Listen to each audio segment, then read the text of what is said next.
During the Virgo new moon back on September 21st, we were asked to really look at the direction that we wanted to head in, to fine tune our plans and figure out the steps that will get us there. While the details of that may still be unfolding, the Aries full moon is asking what can you handle on your own and where do you need to collaborate with others. I'm Sammy. I'm at Infinity Aura Avenue, where I meet with you twice a month to check in about the astrology and the moon cycles to help you reach your goals. Join me on TikTok or YouTube, where you can catch the full video, or you can catch the highlights on Instagram, but you're going to miss out on some stuff. Aries wants independence, and with the moon here, we're discussing the topics of comfort and emotion. Libra, on the opposite end of the chart, discusses partnership and collaboration. Aries is I and me.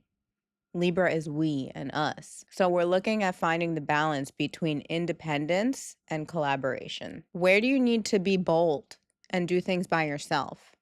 And where will teamwork actually take you further? And since we're talking about a full moon here, what feelings about working with others do you have to let go of in order to progress? What feelings about doing things by yourself in certain areas have to go? What part of working alone on certain things makes you stuck and comfortable? Or the opposite? What part of working alone on things makes you uncomfortable? Where are you collaborating too much? This can go either way, actually. This moon is about really getting clear on the things that you need to do alone and the things that you need to do with others. There's a couple other vibe shifts in the chart that have changed a little bit since the last time I saw you guys, so let's talk about those real quick. Mercury and Mars have both moved into Scorpio. We talked a little bit about this in the last video, but we talked about Venus too, but we're gonna go back over some of these things. Mercury in Scorpio is not like, let's chat about nonsense like the weather. It's deeper communication, even if it's disguised as surface level. There's more to it. It can be either manipulative or transformative, and sometimes both. I've talked about this. Manipulative is not always such a bad word. It depends on the manipulation and the purpose of the manipulation, like what that is looking to get out of it. Is it beneficial to both parties? Is it beneficial to only one party? Manipulation is not always a bad thing. It comes off as a negative word because people use it negatively all the time. But, like, what if you're trying to manipulate your friend to try something new because you know it's going to benefit them, even if it's going to still benefit you and you know that it's going to benefit them? That's a positive manipulation. So this Mercury is square Pluto, and this Pluto is in a trine with Uranus. They are all connected here on this chart, right? So we're going to look at that. This can be something unexpected that brings in change and triggers deep communication. Okay, but the trigger for the communication can be a little tough, right? You might not want to act because this is a square, so it's not going to really, something changes and you want to talk about it. It might be something changes and the conversation is tough. It could also be a deep communication that ushers in change. And because of that change, something unexpected happens. But again, this is a square. So you're looking at deep communication that ushers in maybe some uncomfortable change because it's a square. And then that brings in something unexpected.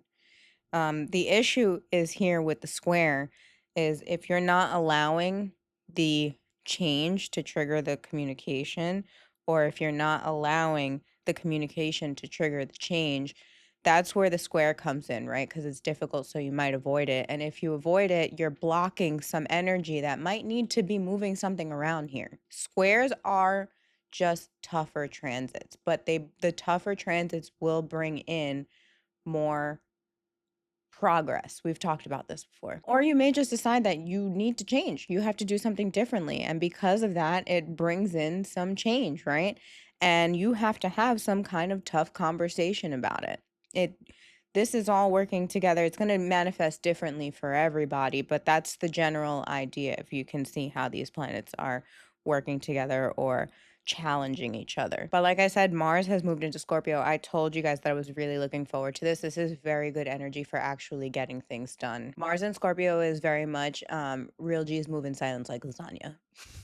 That's the best way I know how to put it. Get things done without being too loud and proud about it. More action less chat. More show, less tell. Venus is still in Virgo. We did touch on that a little bit last time as well. Be clear and meticulous about what you like and really refine what your wants and desires are. This is not the time to be happy with just anything that's handed to you. Be picky and be honest with yourself about what you really want and desire. If you're creative, this is a very good time to refine projects that you're already working on. Just be careful that you're not seeking too much perfection in that area because that can prolong some of your projects. You might be prone to a little bit of nitpickiness in the way that your creative projects are moving. I don't have Chiron on the chart here, but every once in a while I do talk about Chiron. I do like to work with Chiron. Chiron is a lot of, it's the wounded warrior. It's a lot of figuring out what happened in your childhood and what works for you, what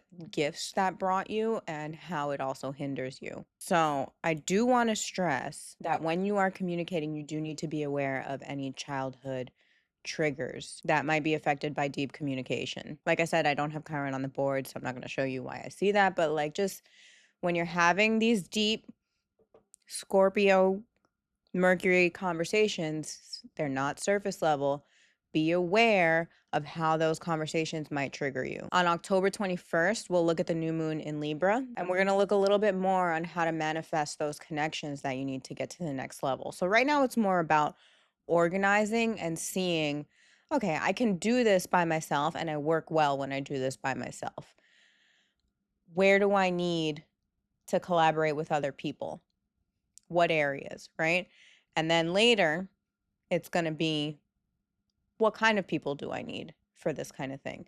And also on the opposite end of the spectrum, where am I collaborating too much with others and where do I need to go at things a little bit more by myself? As always, take a look at your chart so you can see where Libra and Aries falls. You'll get a little bit more of an understanding on that, but there is a good chance you listen to this and it just clicks and you really don't need to go deeper into that. If you do, you can book a reading with me, infinityauraapp.com. My availability is on there. You can book me on Zoom. I hope that makes sense. Let me know in the comments if that helped. Let me know in the comments what you're working on. If it's easier to go at some things by yourself, who do you need to work with next? What's going on? I'm Sammy. I'm clocking out at Infinity Aura App.